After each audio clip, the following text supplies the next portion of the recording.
আমার বান্দা যখন আমার দিকে হেঁটে হেঁটে আগায়, আমি আল্লাহর রহমত তার দিকে দৌড়ে দৌড়ে ছুটে যায়।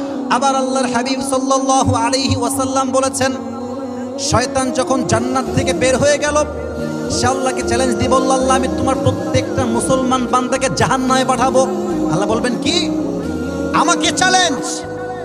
আনার রহমান আনার রহিম, I am the most merciful, the most gracious, the most kindful Lord ever in the world. আমার মতো দয়াময় মায়াময় প্রভু আর কেউ কি আল্লাহর জমিনে হতে পারে? আল্লাহ বলছে, ও তুই জাহান্নামে পাঠাবি? আচ্ছা যা, চ্যালেঞ্জ ইজ অ্যাকসেপ্টেড। তোর চ্যালেঞ্জ গ্রহণ করা হলো হে শয়তান। তবে হ্যাঁ, শুনে রাখ, আপনারা শুনে রাখেন, যদি আপনি মুরব্বীরা আমার চোখে চোখ রাখেন, যদি কোনো বান্দা গুনাহের ইচ্ছা করে কিন্তু গুনাহটা এখনো আল্লাহ বলছে কোনো গুনাহ লেখা হবে না।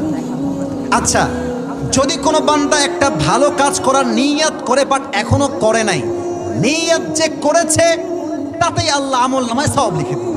আল্লাহ বলছে তুই জাহান্নামী বানাবি? শোন আমার ওয়াদা, আমার বান্দা সারাটা জীবন আমার নাফরমানি করবে, বেঈমানি করবে, জুলুম করবে, জিনা করবে, সুদ খাবে, ঘুষ খাবে, অন্যায় করে ফেলবে, বাট আমার বান্দা যখন দুই হাত তুলে একবার চোখের পানি ফেলে তওবা করবে, ইন্নাল্লাহা ইয়াগফিরুয যুনুবা জামিআ, I will forgive all the sins of his life whatever he has committed in his past life. আমি আল্লাহ সঙ্গে সঙ্গেই তার অতীতের সব গুনাহ মাফ করে দিই। Challenge is accepted. আমি আসিফ মনে করেন চুরি করলাম, আল্লাহ আমাকে বাঁচায় দিক, আল্লাহ আমাকে হেফাজত করুক, ওটা আমিন। তো আমি চুরি করলাম একটা আইফোন, দেওয়া হলো আমাকে কারাগারে, একবার জেলে গেলাম। এই হাদিসটা ভালো করে বুঝবেন, আমি এক্সাম্পল দিচ্ছি, এখন হাদিস বলি নাই। একবার ঢুকলাম, আবার বের হলাম। নেক্সট আমি চুরি করলাম R15, আবার ঢুকলাম জেলখানায়। আবার আমি বের হলাম 1 বছর পরে, আবার আমি চুরি করলাম বিশাল বড় BMW, আবার ঢুকলাম ভেতরে। আর একবার অন্যায় করলাম, আবার ঢুকলাম। আসামি যত বেশি জেলখানায় ঢুকে একটা খাতায় তার নাম লেখা হয়। তো যখন একজন আসামি বারবার আসছে জেলখানায়, তখন তার নামে একটা রেড চিহ্ন পড়ে যায়, তাকে বলা হয় দাগি আসামি বা ব্লক লিস্ট, তার নাম চলে যায়। তখন সে হয় দাগি চোর, দাগি আসামি। আল্লাহর আদালত দেখেন, আল্লাহর আদালত আসলে কেমন।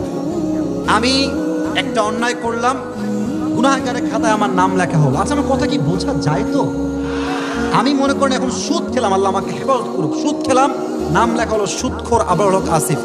আমি ঘুষ খেলাম, নাম লেখা হলো সুদখোর আবরারুল হক আসিফ। আমি তওবা করলাম, আল্লাহ যে জাস্ট মাফ করলেন তা কিন্তু নয়, আল্লাহ মাফও করে দিবেন, আসামির খাতা থেকে আপনার নাম কেটে আপনাকে Allah new born baby, as like new born baby, একটা ছোট্ট নিষ্পাপ বাচ্চার মতো আপনাকে। এখানে আমরা যারা আছি, আমরা একটা কওমের মতো। মনে করেন যে আল্লাহ আমাদের সবাইকে গজব দিবে, আল্লাহ মাফ করুন, বলো সবাই কি দিবে? তো আল্লাহ গজব দেওয়ার আগে আরেকবার তাকাবে পুরো এলাকার দিকে, পুরো জাতির দিকে, যে দেখি তো একজন বান্দা জিকির করে কিনা, দেখি তো একজন বান্দা আমাকে সিজদা দেয় কিনা, দেখি তো একজন বান্দা আল্লাহ আল্লাহ কয় কিনা। যদি আল্লাহ দেখে সবাই জিনায় লিপ্ত, সবাই সুদে লিপ্ত, সবাই ঘুষে লিপ্ত, বাট একজন just a single person, he is reciting the Quran, he is remembering Allah subhanahu wa ta'ala and he is reciting the ayah of Quran, সে আল্লাহ আল্লাহ জিকির করছে, কোরআন তেলাওয়াত করছে, ওই একজন বান্দার দিকে তাকায় আল্লাহ পুরো আযাবটাকে স্টপ করে দিবে, আল্লাহ পুরো জাতিকে ক্ষমা করে দিবে। সুবহানাল্লাহ পড়ে সবাই।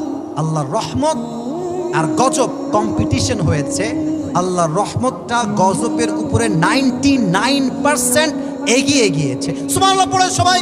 আল্লাহ তাআলা রাতের বেলায়, আল্লাহ তার রহমতের হাত রাতের বেলা বিছায় দেয় আর বলে, এই দিনের গুনাহগারেরা এদিকে আয়, দিনের বেলা অন্যায় করেছিস, সব ঠিকঠাক কেউ দেখে না, আয় তাহাজ্জুদের দ্বারা আমাকে ডাক, আমি তো দিনের সব গুনাহ মাফ করে দিব।